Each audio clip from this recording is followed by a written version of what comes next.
Así que lo que vamos a hacer ahora es tratar de ligar cómo es esto del tiempo del fin en Apocalipsis y los evangelios.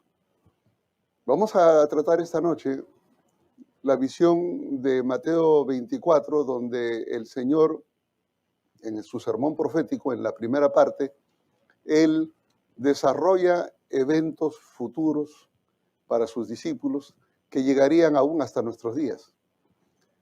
Pero asimismo, dejaremos la última parte para mañana, porque el sermón apocalíptico de Jesús en el Sermón del Monte está dividido en dos partes. La primera, donde habla de las señales que precederían su venida, y la segunda, que son ilustraciones que nos ayudan a entender nuestra preparación para la venida. Entonces, lo que vamos a hacer hoy, vamos a trabajar en esa primera parte, que va más o menos de Mateo capítulo 24, del verso 1 hasta el 31, más o menos. ¿Y por qué tenemos que mencionar Mateo 24? Los pasajes paralelos están en Marcos 13 y Lucas 21. Porque el libro de Apocalipsis, ¿no?, de diversas formas, es un paralelo con lo que describe Mateo 24, Marcos 13 y Lucas 21. O sea, son narrativas que van casi en paralelo y nos ayuda a entender el Apocalipsis. Así que antes de continuar con el Apocalipsis necesitamos entender este paréntesis para proyectarnos. Nosotros vamos a ver en Mateo 24 cómo Jesús mezcló las señales que anuncian su regreso. Él mezcló sus señales. ¿Por qué? Probablemente si sus discípulos hubieran conocido en detalle cada uno de los elementos que debían de suceder antes de la venida de Jesús, eso hubiera causado un impacto en la mente de ellos, porque podrían haberse desanimado. Imagínense ustedes que Pablo pensaba que Cristo venía en sus días y en preparación porque pensaba que Cristo venía en sus días, inundó el mundo de su época con el Evangelio, al punto de que el testimonio de la Escritura dice que Pablo había llenado el mundo con el Evangelio de la palabra de Dios. Bueno, Pablo después entendió que Jesús no iba a venir en sus días y por eso escribió su carta segunda de Timoteo, donde él se despide. Inclusive en 2 de Tesalonicenses, si nosotros leemos capítulo 2, encontramos que Pablo dice, no, el Señor no vendrá hasta que se manifieste el hijo de perdición. Sí, él decía, pensé que venía, pero ahora me doy cuenta que no lo va a hacer hasta que se manifieste el hijo de perdición.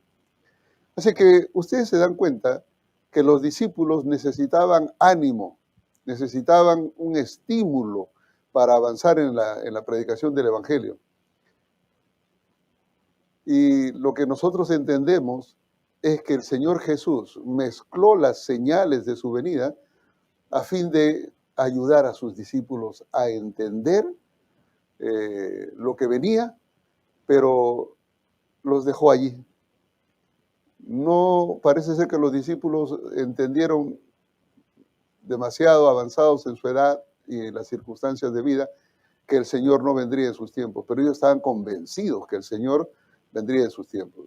Si ustedes leen a Pablo, por ejemplo, en Filipenses capítulo 4, versos 16 al 18, él habla de la segunda venida y que los muertos resucitarán. Y dice él, y nosotros los que vivimos no precederemos a los que descansan, a los que murieron, sino que cuando ellos sean levantados, resucitados y llevados al cielo, nosotros iremos detrás de ellos. O sea, él ya se veía en el momento de la traslación, ¿no? Eso en 1 Tesalonicenses. Y luego en la segunda epístola a los Tesalonicenses, en el capítulo 2, versos 3 y 4, el apóstol Pablo dice, no, el Señor no vendrá hasta que se manifieste el hijo de pecado, el hijo de perdición. y luego en el verso 9 y 10 menciona de que se manifiesta el inicuo cuyo advenimiento es por parte de Satanás. O sea, él estaba seguro de que habían algunas señales que se debían cumplir y él no sabía cuándo. Así que ustedes pueden observar que los discípulos tenían una idea, pero ya avanzado en su ministerio, se dieron cuenta de que el Señor no vendría en sus días. Pero al comienzo de su ministerio ellos pensaban que realmente el Señor venía e hicieron un esfuerzo denodado por predicar el Evangelio y inundaron el mundo del Evangelio. Ahora, ¿por qué Jesús hizo esto? ¿Por qué Él mezcló las señales? Bueno, vamos a mirar aquí algunos elementos del Monte de los Olivos que nos ayuden a entender esta situación. En primer lugar, Jesús les predicó a sus discípulos en el Monte de los Olivos, les predicó acerca de las señales del fin. Sí, porque ahí están las señales del fin, pero no el fin mismo, sino las señales que anuncian el fin. Esto es como decir, les muestra la carretera y todas las señales que indican el camino, pero no el final, donde el punto de llegada. Y lo hizo de una manera interesante, porque el Señor, en Mateo 24, conversa con sus discípulos, y la Escritura en el verso 1 dice que ellos estaban saliendo del templo. Ahora, los que se ubican un poquito en el aspecto geográfico, y si alguno de ustedes ha visitado Jerusalén, va a encontrar unos detalles interesantes, que la puerta que se sale de la ciudad, que está pegada al templo, ¿no? El área del templo está pegada a una puerta, la puerta oriental de la ciudad de Jerusalén. Esa puerta oriental se llama la puerta dorada. Se llama la puerta dorada porque la profecía indicaba de que por esa puerta entraría el Mesías. Y cuando reconstruyeron los muros de Jerusalén, los árabes, en el siglo X, XI más o menos, cuando se reconstruyó esa parte de Jerusalén, estaba la puerta dorada allí, ellos se encargaron de tapiarla, la cerraron, le pusieron bloques de piedras ahí para que esa puerta nunca se abra, de manera que el Mesías de la profecía nunca entre. Lo que los árabes no sabían es que el Mesías ya había llegado, ya había entrado por esa puerta. Y justamente Mateo capítulo 24, verso 1, habla de ese detalle, que ellos estaban saliendo por esa puerta, porque esa es la puerta que venía, cada vez que Jesús venía de Betania, bajaba por el Monte de los Olivos, porque venía de Betania, bajaba por el Monte de los Olivos, y luego subía y estaba la puerta dorada y por ahí entraba al templo. O sea que esa era la puerta habitual. Y cuando los niños gritaban, Hosana, al que viene en nombre del Altísimo, en nombre de Dios, cuando Jesús entró a Jerusalén, ese domingo de Ramos que le llaman, ¿por qué puerta creen que entró? Por la puerta dorada. Y se cumplió la profecía. Así que Jesús estaba saliendo del templo. Voy a pedir que ustedes me sigan la lectura en el capítulo 24 en sus Biblias para que ustedes puedan ir mirando el detalle de lo que estamos diciendo. Porque ahí dice que ellos estaban saliendo del área del templo, de la ciudad. Y mientras salían, sus discípulos le llamaron la atención. Oye, mira qué hermosura de templo, mira estas piedras, porque las piedras que son construidas ahí, los muros del templo, bueno, esos fueron destruidos por los romanos, pero los que han ido a Jerusalén pueden ver el muro de los lamentos, que es la parte occidental de ese muro, que son rocas de más o menos mínimo 1,5 metros de altura, ¿no? Por lo mismo casi de ancho y a veces más. Son rocas gigantes, están pues una sobre otra. Y ellos tenían un templo magnificente, hermoso. Y los discípulos le dijeron, Señor, mira, qué bello. El verso 2, Mateo 24, 2, Jesús le dice, quiero decirles algo. ¿Ven ustedes estas cosas? Ciertamente les digo que no quedará piedra sobre piedra hasta que todo esto haya sido destruido. Jesús le dice a sus discípulos, hablando del templo, de la maravilla que estaba construida, os digo que no quedará acá piedra sobre piedra del templo. ¿Qué le estaba hablando? La destrucción del templo. Jesús estaba adelantando a su época. Estaban en el año 31 y la destrucción del templo se daría en el año 70, 39 años después. Pero Jesús se lo estaba diciendo ahora a sus discípulos. No quedará piedra sobre piedra. Bueno, ¿cuándo fue esta conversación? Mientras salían del templo. Estaban allí en el área del templo y salían por la puerta. Esa puerta va hacia el Valle de Cedrón y luego sube a lo que es el Monte de los Olivos. Una caminata desde el área del templo hasta el Monte de los Olivos, una caminata lenta, tranquila, más o menos media hora, quizás un poquito más, pero más o menos media hora. La Biblia no nos dice cuánto tiempo pasó, pero sí nos dice dónde estaban sentados, porque miren ustedes lo que en el verso 3 nos dice. La pregunta de los discípulos fue cuando ellos estaban en el área del templo. En el verso 3, los discípulos ahora se acercan a Jesús, pero ¿dónde están ahora? Están sentados en el Monte de los Olivos. ¿Y saben ustedes lo hermoso que es estar sentado en el Monte de los Olivos? Uno se sienta en el Monte de los Olivos, rodeado de esos árboles de olivos, y como es un montecito y que sube hasta arriba en la montaña, es una ladera ahí abajo, en esa ladera uno se sienta y queda frente a frente al área del templo. La magnificencia del templo se contempla desde ahí. Es un espectáculo tremendo, es hermoso. Aún hoy no hay templo, pero está la mezquita de la roca, ¿no? El domo de la roca. Y uno ve la magnificencia de ese edificio ahí. ¿Cuánto más sería el templo de Jerusalén?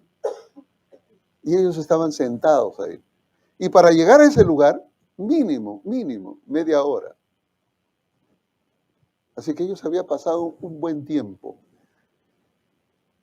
Y me imagino que mientras caminaban, los discípulos se preguntaban, oye, ¿nuestro templo se va a destruir? ¿Cómo es eso de que el Señor dice que no quedará piedra sobre piedra? Le quedó la musiquita ahí en el oído. Y cuando llegaron al área del Monte de los Olivos, ahí en el huerto de Getsemaní, se sentaron, contemplaron la belleza del templo y entonces le dicen al Señor, Señor, una pregunta, pero esta es una pregunta que tiene tres aspectos. Miren ustedes la pregunta que le hacen, ¿no? En primer lugar le dicen, Señor, dinos, ¿cuándo serán estas cosas? Miren, cuando ellos dicen, ¿cuándo serán estas cosas? ¿A qué cosas se estaban refiriendo? ¿Qué les había dicho Jesús?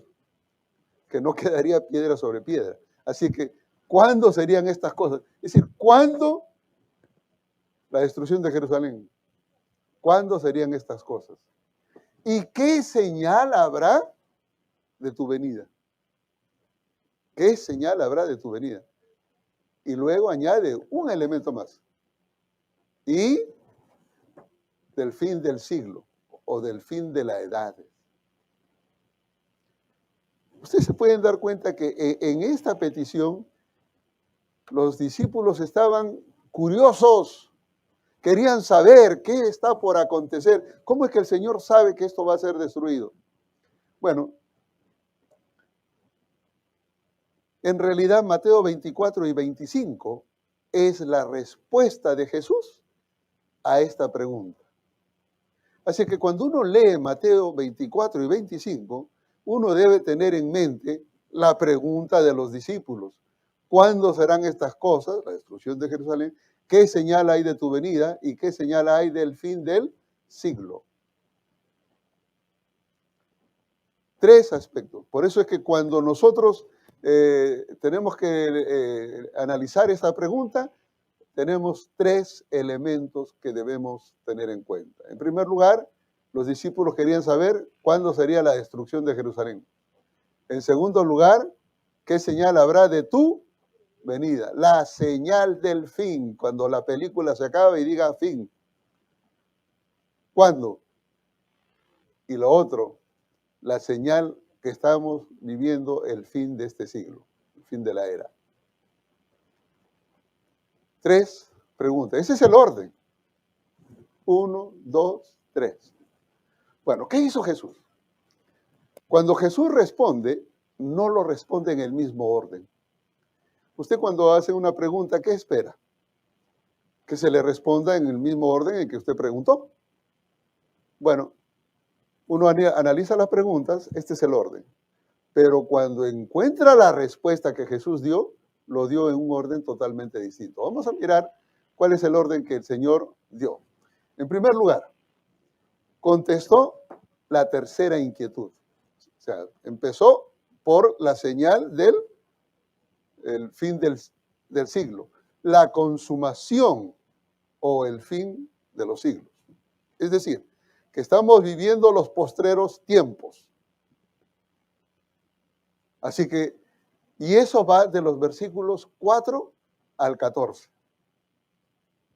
Los versículos 4 al 14, ustedes encuentran ahí todas las señales que nos dicen que estamos viviendo en los tiempos postreros.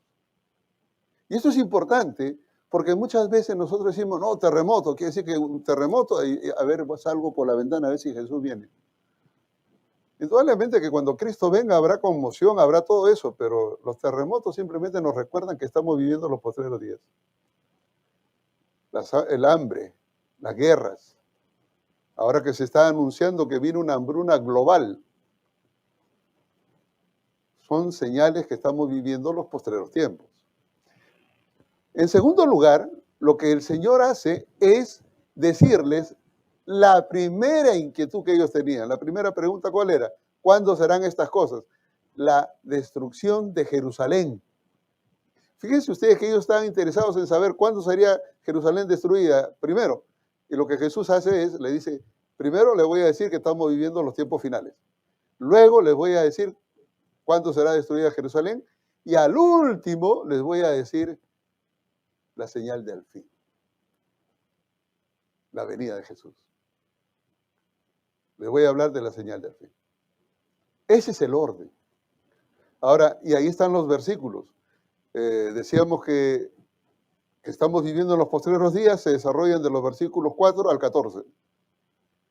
Sobre la destrucción de Jerusalén, desde el verso 15 al 20. Y acerca de la señal del fin, va del 21 al 31. Del verso 32 en adelante, ese pasaje del 32 en adelante, hasta el capítulo 25, son ilustraciones que el Señor da acerca de la segunda venida para que la gente se prepare, y lo hace a través de parábolas.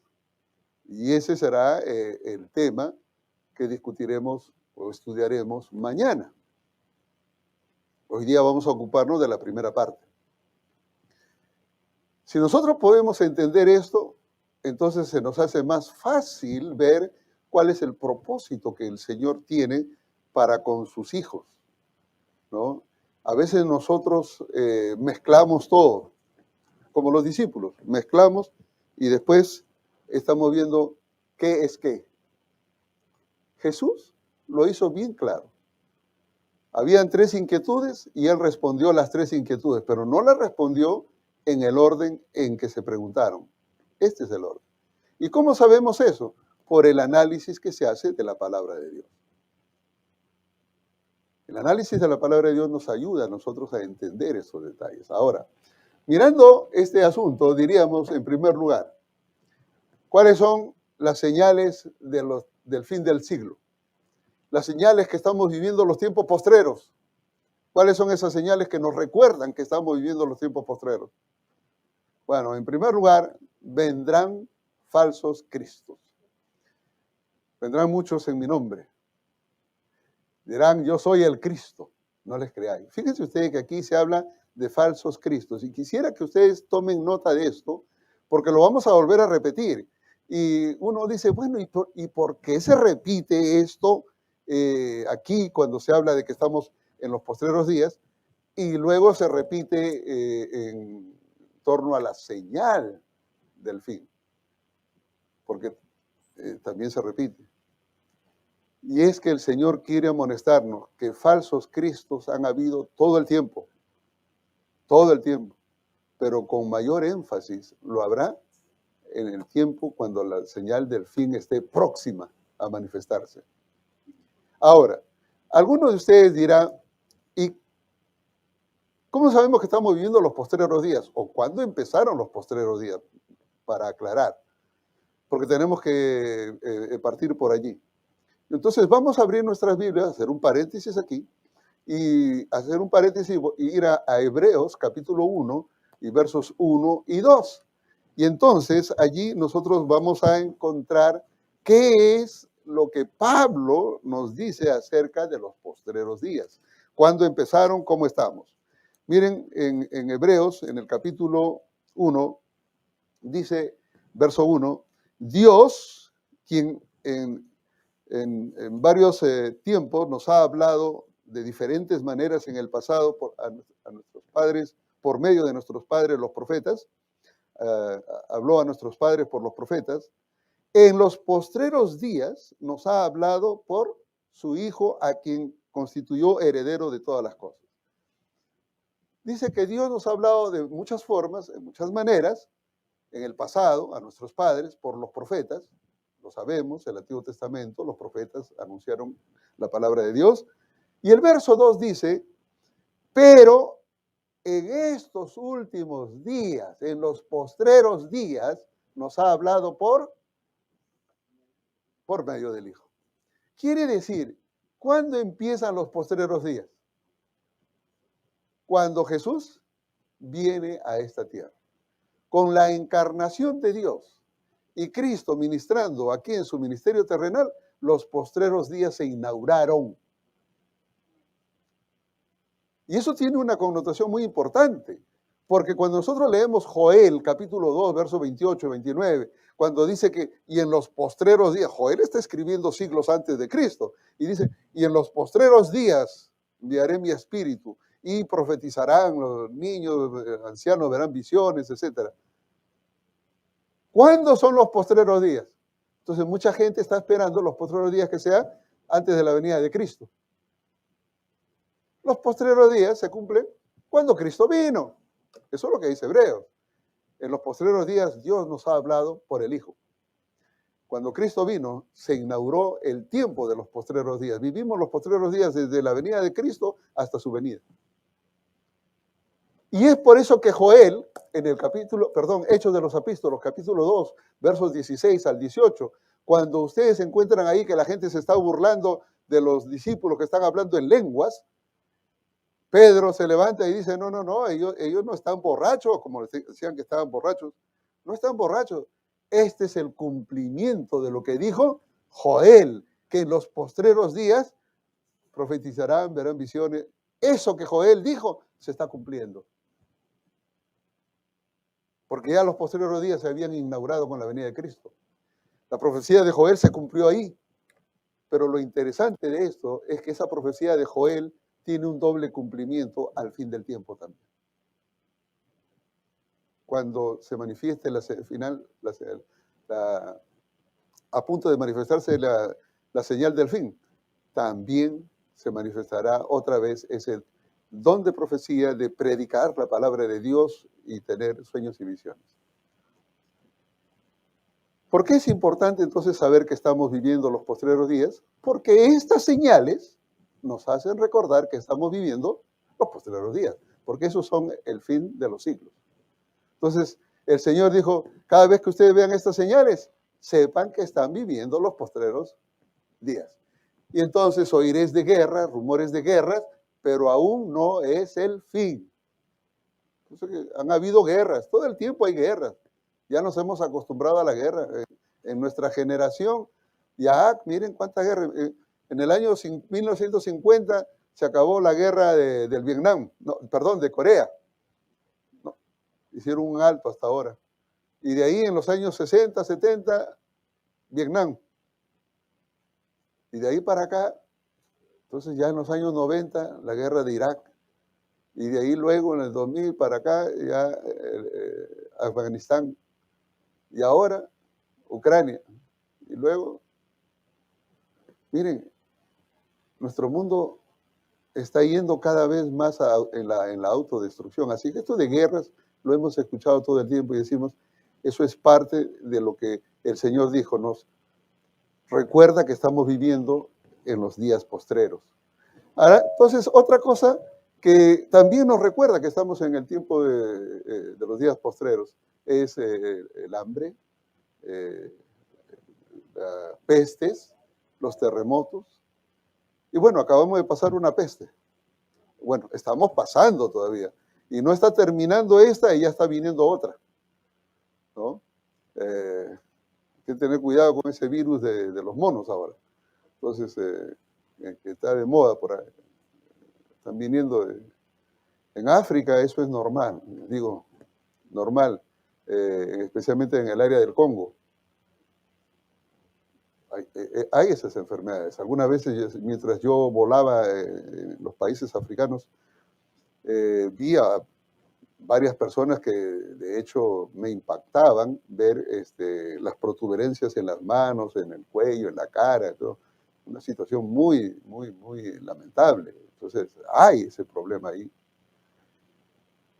Lo que pasa es que ahora se está haciendo notorio porque ya viene a Inglaterra, ya viene a Estados Unidos, ya a Europa, entonces se hace notorio, o sea que ese virus se está haciendo popular. Son pestes, terremotos, hambre. Nos recuerda que estamos viviendo los tiempos postreros. Así que todas estas señales, ¿no?, nos dicen, os entregarán a tribulación. Ha habido tribulación todo el tiempo. La iglesia cristiana primitiva, los judíos, fueron perseguidos por los mismos judíos primero. Pablo o Saulo de Tarso fue el primer perseguidor ahí, un judío persiguiendo judíos. Después, en los años 60, fue Nerón, el emperador romano, el que empezó a perseguir a los cristianos. Y de ahí hasta el año 310 vinieron las persecuciones. La última persecución romana fue entre el año 300 y 310. En el año 312 se firmó un convenio, un tratado, en el cual el imperio romano asumía la religión cristiana como religión oficial y a partir de allí vino la degradación de la iglesia cristiana primitiva. Digo degradación porque hasta entonces eran misioneros. Y entonces de ahí para acá ya no eran perseguidos, ahora eran reconocidos, eran dignidades. Y entonces vieron cómo se visten los reyes, se visten con estos atuendos, nosotros también. Y empezaron a ponerse los atuendos que ustedes ven por ahí. ¿Saben ustedes? Persecuciones siempre ha habido. Y luego los cristianos fueron los primeros que persiguieron a los cristianos. Se prohibió la lectura de la Biblia, se organizó la Santa Inquisición para prohibir la lectura de la Biblia, la difusión del Evangelio. Y todo eso duró hasta el siglo XIX. En el Perú todavía hay un museo abierto, para aquellos que quieran conocer la Santa Inquisición. Es un museo abierto donde funcionó la Inquisición y que fue cerrada en 1981, pero que oficialmente fue clausurada en 1824. Hasta ese tiempo funcionó. Con el proceso de independencia todo eso acabó. Pero esas persecuciones que nosotros hemos visto a lo largo de los años volverán. Volverán. Y en una era como la que vivimos, donde los derechos humanos son tan mencionados, cuesta creer que se violentarán los derechos humanos otra vez. ¿Cómo lo van a hacer? Miren, cuando hay calamidades, La gente es capaz de todo con tal de buscar la solución. En tiempo de paz es imposible pensar, pero cuando las calamidades apretan, entonces son capaces de cualquier cosa. Y eso es lo que es el caldo de cultivo. Por eso que esto de acá debe ayudarnos a entender. Persecuciones, tribulaciones habrán, os matarán, os aborrecerán. Todo eso ha pasado. Y entonces dices, os entregarán unos a otros. ¿Sí? Lo más triste de esto, ¿saben qué es, hermanos? Es que la Biblia dice que el padre irá contra el hijo contra el padre, el hermano contra el hermano. No, no. ¿Pueden creer ustedes eso? Por eso que Jesús dijo, el que no aborreciere padre o madre, ¿no? Lo dejara por amor a mí, no es digno de mí. Y no se está diciendo que el cristiano debe separarse de su familia, no. Lo que está diciendo es que cuando lleguen los momentos de crisis y se tenga que escoger entre la familia y Dios, ¿qué dice él? El que no viene conmigo no es digno de mí. De eso está hablando. Y entonces aquí nosotros hablamos otra vez, en el verso 11, falsos profetas. Fíjense ustedes que a lo largo de los días postreros se habla de falsos cristos y falsos profetas. Todo esto es parte de esa estrategia de querer engañar. Si falsos cristos, falsos profetas nos llevan a nosotros a entender que hay interés en falsear la doctrina, la enseñanza bíblica. Por eso que nosotros necesitamos estar atentos a esto. ¿El amor de muchos se enfriará? Sí, porque cuando vienen las comodidades es muy fácil olvidarse de Dios. ¿Saben cuándo se acuerdan de Dios? Cuando tienen frío, cuando no hay que comer, cuando no hay dónde estar. Entonces, Señor, ¿dónde estás? Pero cuando se tiene lo básico, lo necesario, y estamos cómodos, muy fácil olvidarse de Dios. Así que este asunto del amor se enfriará es algo que nosotros estamos viendo ya en nuestros días como algo normal. Y entonces, finalmente, el verso 14, termina diciendo que será predicado el Evangelio a todo el mundo por testimonio. Entonces vendrá el fin. Ustedes se dan cuenta que aquí se habla de una señal que debe darse todo el tiempo. La predicación del Evangelio a todo el mundo es un propósito que estuvo desde los días de los apóstoles y está presente aún hoy día. ¿Por qué? Porque es una señal de que estamos viviendo los postreros días. ¿Y cuándo empezaron los postreros días? En el tiempo de los apóstoles. Ya estaban los postreros días porque se iniciaron con la venida de Cristo.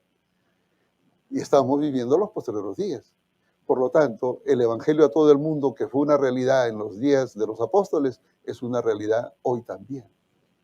Entonces son señales que nos anuncian que estamos viviendo un tiempo especial. Eso con relación a las señales que nos anuncian que estamos viviendo en el tiempo postrero. La segunda pregunta es, ¿cuándo sucederán estas cosas? Estas cosas tienen que ver con la destrucción de Jerusalén. Y aquí Jesús, en el verso 15, hablando de los días postreros y de las señales del tiempo postrero, Jesús introduce el concepto. Pero cuando vieran ustedes la abominación desoladora de la que habló el profeta Daniel, el que lea entienda, ¿sí? Escuchen la profecía de Daniel. Entonces, dice, los que estén en la azotea no bajen a la casa a tomar nada. Los que estén en el campo no regresen a la casa. Vayan, huyan por su vida. Aquí hay una señal, es la abominación desoladora. Y a eso se refiere a los gentiles pisoteando, ¿no?, los lugares santos. Así que los judíos sabían, los creyentes judíos sabían que cuando vieran gentiles viniendo hacia el lugar santo, el templo, era tiempo de huir. Y eso es justamente lo que Flavio Josefo, un historiador judío, señala, de que los soldados romanos vinieron y sitiaron la ciudad y todos quedaron ahí, no pudieron salir, y había muchos creyentes dentro de la ciudad, los pocos que pudieron se fueron, pero algo que llamó la atención a este historiador dice que los romanos decidieron retirarse después de un tiempo de haber estado sitiando la ciudad, se retiraron y los judíos pensaron que habían vencido porque no pudieron con las murallas y estaban celebrando de que los romanos se retiraron. Esa retirada de los romanos fue aprovechada por los creyentes judíos para huir y salieron. Y los demás dijeron, no se vayan, ya se fueron, quédense. Es tiempo de huir. Y salieron. Y los romanos volvieron enseguida. Y fue la mortandad más grande que hubo en Jerusalén. Los discípulos pusieron atención a la observación de Jesús antes de la destrucción del templo. Y entonces en ese concepto de la destrucción del templo se señalan dos aspectos más. Hay de las que están encinta y críen niños en aquellos tiempos. Sí. ¿Por qué hay de las que estén encintas? Porque una mujer embarazada o una mujer con bebito, muy difícil en esos tiempos. No es que sea imposible, va a costar más trabajo, ¿no? Está hablando de la destrucción de Jerusalén. Y luego añade un elemento más. Orad para que vuestra huida no sea en sábado. Miren ustedes cómo aquí habla del invierno y el sábado. Invierno porque hace frío. ¿A dónde te vas a cobijar en el frío? Esto es como decir, hay que orar que no nos toque salir de aquí, de las ciudades, en el mes de diciembre o enero, aquí en esta área de Illinois. Porque eso está muy, muy, muy difícil. Señor, que si algo pase, que sea por favor en el mes de junio, ¿no? O julio, no importa, ¿no? Eso es lo que está diciendo la Biblia. Orad para que no sea en invierno, las tempestades. Pero lo otro, orad para que no sea en sábado. Y entonces uno se pregunta, ¿y por qué en sábado no? ¿Saben ustedes? Cuando Jesús dijo eso, claro que él lo dijo antes del año 31, cuando fue crucificado.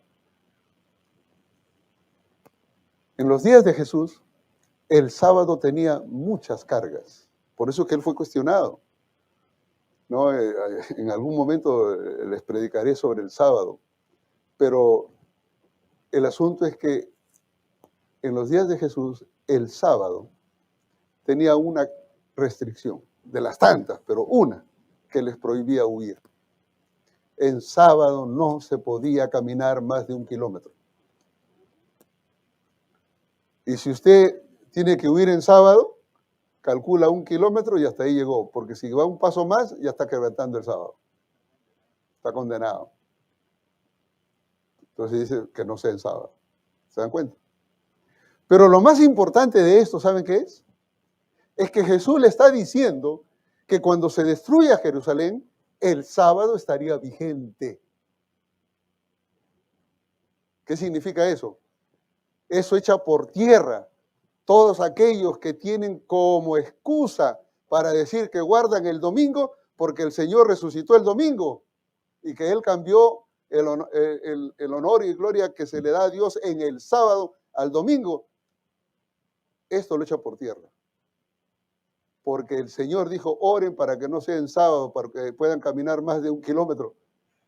Y si el Señor está diciendo, oren para que no sea por el sábado, y Él sabía que la destrucción de Jerusalén se daría en el año 70, 39 años después, en el año 70, ¿el sábado estaría vigente o no? Claro. Pero en fin, dejemos eso y vamos un poco más allá. Como digo, eso es un tema aparte, pero que es importante tomar en cuenta. Estos son las señales que se daban en torno a la destrucción de Jerusalén.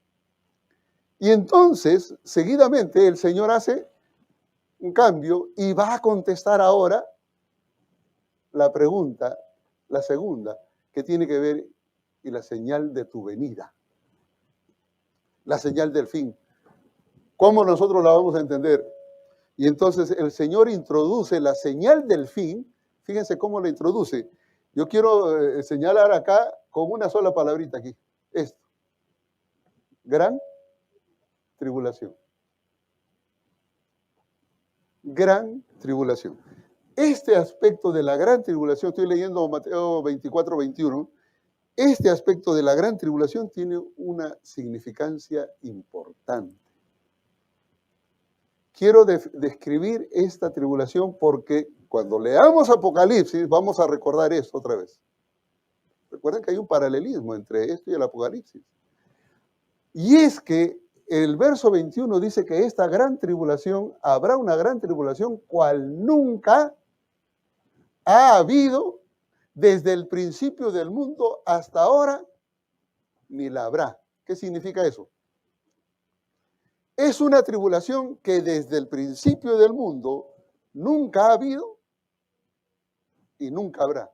Una tribulación, una gran tribulación. Quiere decir que ya hace un momento, hablando de las señales de los tiempos postreros, dice que habrán tribulación, aflicción, serán perseguidos, aborrecidos, etc.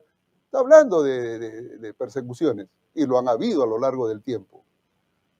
Pero aquí habla de una gran tribulación cual nunca ha habido ni habrá. Quiere decir que es única. Y eso quiero señalar. Porque la señal del fin está atada a esa tribulación. Entonces, pongamos en nuestra mente, es decir, a la señal del fin, primero le antecede un elemento importante, una gran tribulación. Luego, en el versículo 23 y 24, señala, especialmente el verso 23, si alguno os dijere, está aquí, está allá, ¿no? Mirad, el Cristo está aquí, está allá, ¿qué dice él? No lo creáis. ¿Qué está hablando? Ya lo miramos nosotros en las señales de los posteriores tiempos. Habrían falsos cristos, falsos profetas. Y miren lo que dice aquí en el verso 24. Se levantarán falsos cristos y falsos profetas. Pero eso ya lo dijo para los tiempos postreros.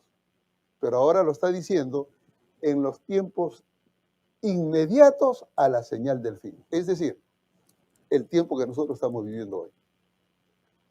Esto es crucial para nuestros tiempos. Falsos profetas, falsos cristos. ¿Quién es un falso profeta? Miren, el término profeta en la Biblia tiene una doble connotación.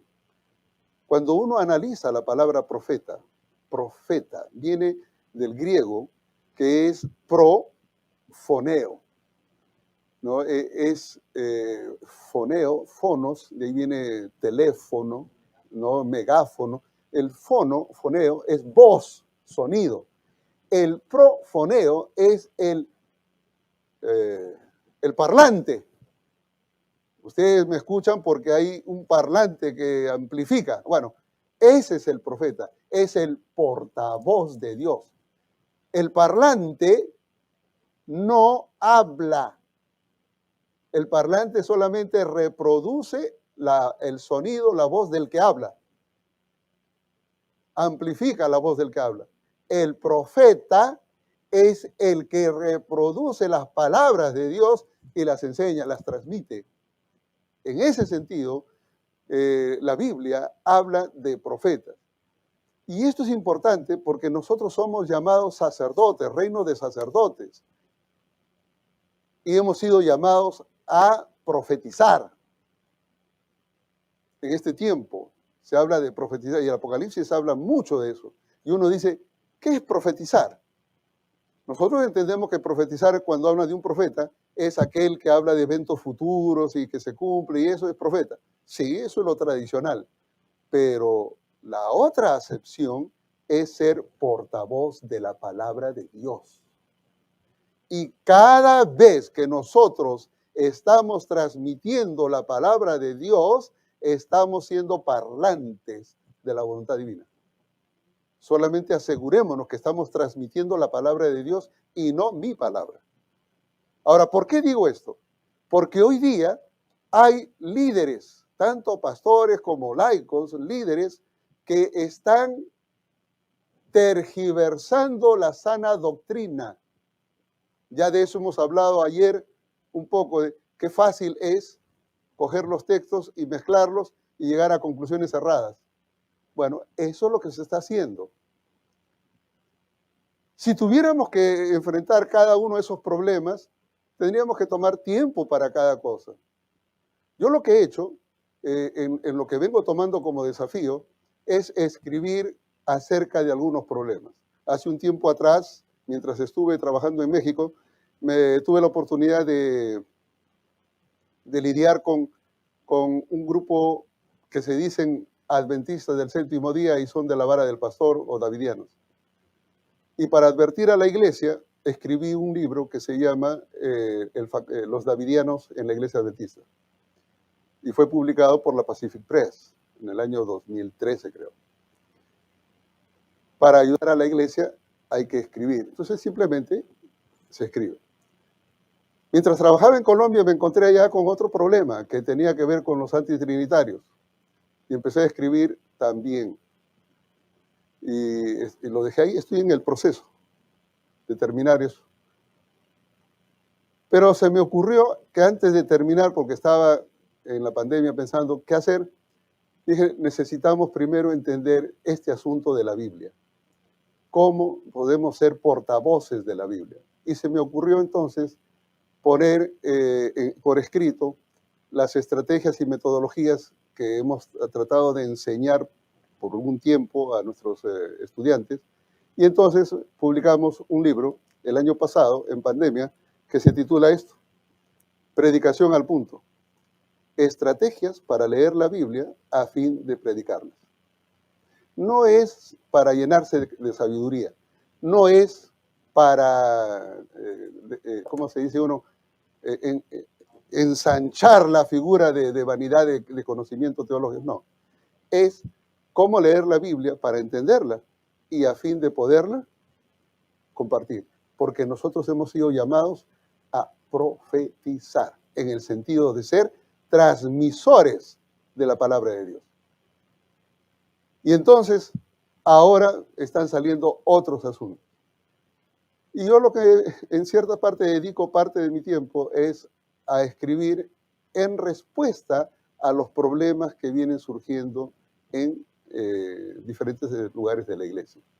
¿Por qué? Porque dice la Escritura que se levantarán falsos profetas, falsos cristos. Y los falsos profetas hoy día están abundando en nuestra iglesia. Y cada vez más fuerte.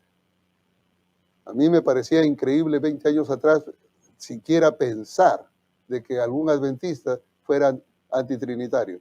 Hoy día los hay. Que no creen en la Trinidad. O pensar que algunos adventistas pudieran ser universalistas, que todos se salvan. Eso es dispensacionalismo. Y sin embargo, los hay. Y así sucesivamente.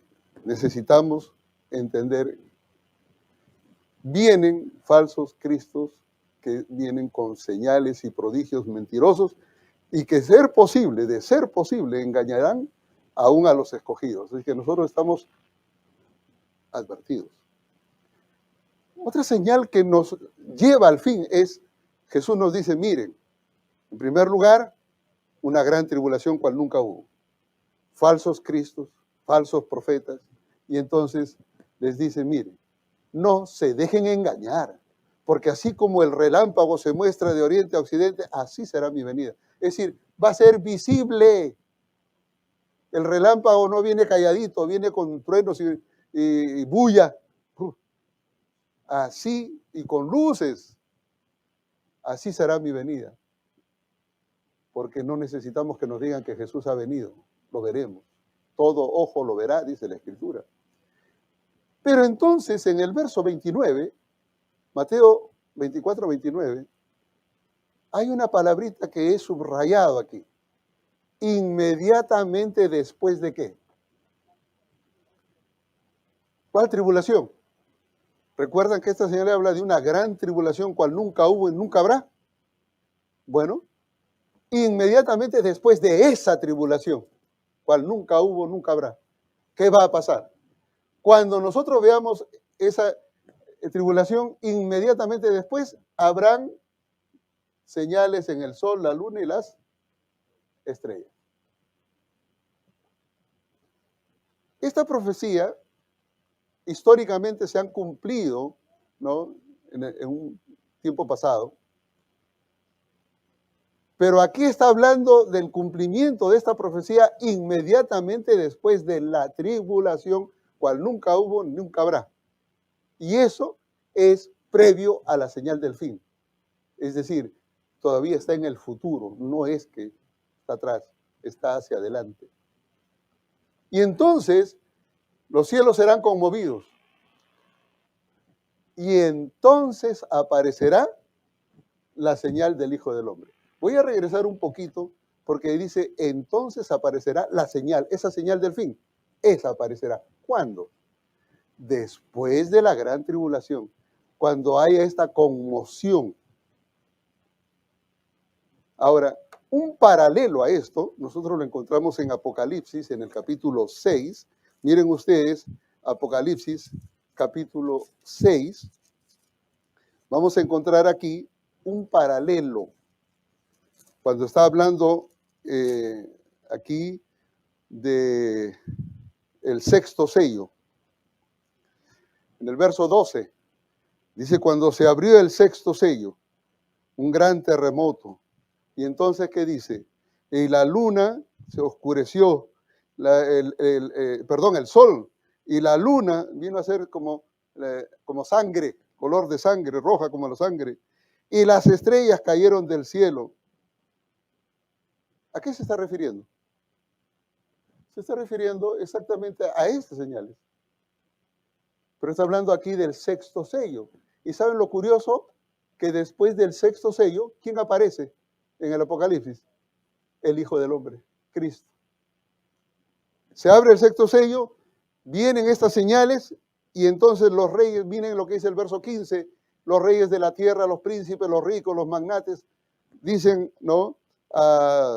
El verso 16, a las rocas, a las montañas, no caed sobre nosotros y ocultar nuestro rostro de aquel que viene sentado, ¿no? En el trono.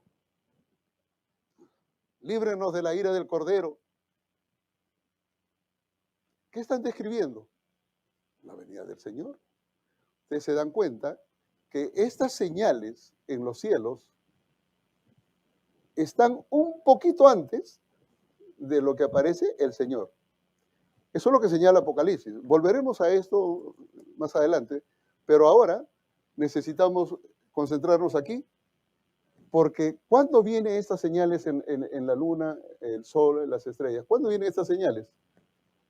Después, inmediatamente. Yo quiero subrayar en esta expresión inmediatamente después. Quiere decir enseguida, ya, de una. No hay que demorar.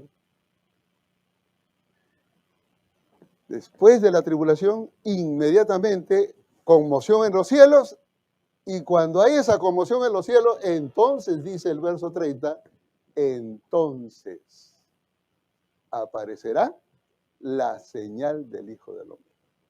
¿Dónde? ¿Dónde aparece la señal? ¿Dónde hay que buscar? ¿Aparece aquí en la tierra? ¿En una iglesia? No, en los cielos.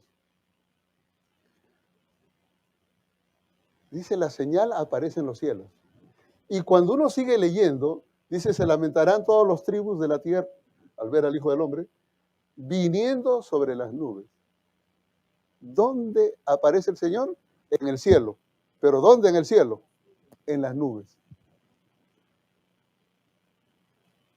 Y es por eso que cuando Elena White describe este hecho, ella dice que los redimidos verán una nubecita que se va acercando y esa nube, que es del tamaño de un puño, al acercarse, se convierte en esa magnificente, esplendorosa, majestuosa manifestación del Señor en su venida.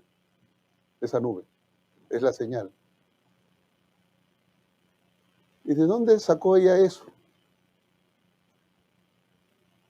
Indudablemente que lo recibió por revelación divina. Pero eso está acá. Está ahí.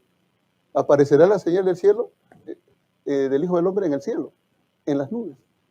Eso es lo que ella declara. Así que la señal de la venida está en la nube.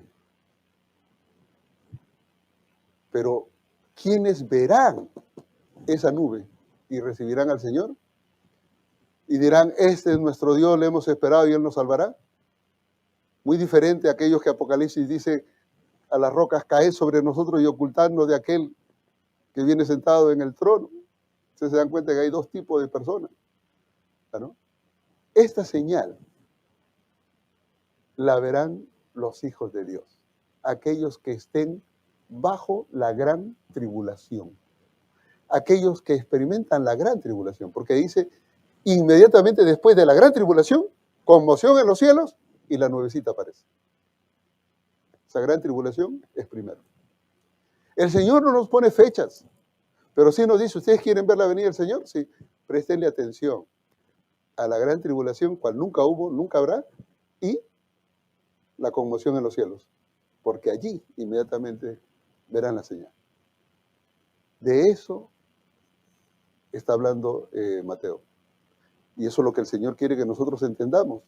Así que no divaguemos en aspectos que el Señor no ha mostrado, sino más bien vayamos al encuentro de nuestro Salvador. Porque Él viene. Sabemos que viene. Pero nosotros queremos recibirlo a Él cómodamente, ¿no? Tengan cuidado. La Biblia no habla de ninguna comodidad. Aquí habla de gran tribulación, cual nunca hubo, nunca habrá. Yo a veces le comento al pastor Pablo, le digo, no, yo he estado en lugares que a veces no he comido y solo agua, pero he estado ahí porque tenía que predicar. Para vivir cómodo. Me quedo aquí se vive cómodo. Pero como dice la Escritura, ¿y quién irá? ¿Y quién les predicará? ¿Y cómo creerán si no hay quien les predique? Y lo mismo aquí, hay mucha gente que muere espiritualmente y nosotros seguimos cómodos. Tenemos una responsabilidad y esa responsabilidad tiene que ver con la venida del Señor. Nosotros vivimos en los momentos finales de la historia de esta tierra, somos conscientes de ello, pues sabemos que nuestras decisiones de hoy determinan nuestro destino, ¿sí? ¿Somos conscientes de ello? Bueno, y si somos conscientes, tomemos responsabilidad, porque Dios nos va a llamar a cuentas del mensaje que recibimos y qué hicimos con el mensaje. Preparémonos para la venida del Señor. Quiera Dios que cuando Él venga, los que estamos aquí presentes en la iglesia y aquellos que nos miran en las redes, juntos, podamos estar satisfechos de haber puesto nuestro granito de arena. Decir, Señor, hice lo que pude con los dones que me diste. Y mañana, si usted quiere saber si está preparado, si el Señor viene hoy, ¿está preparado?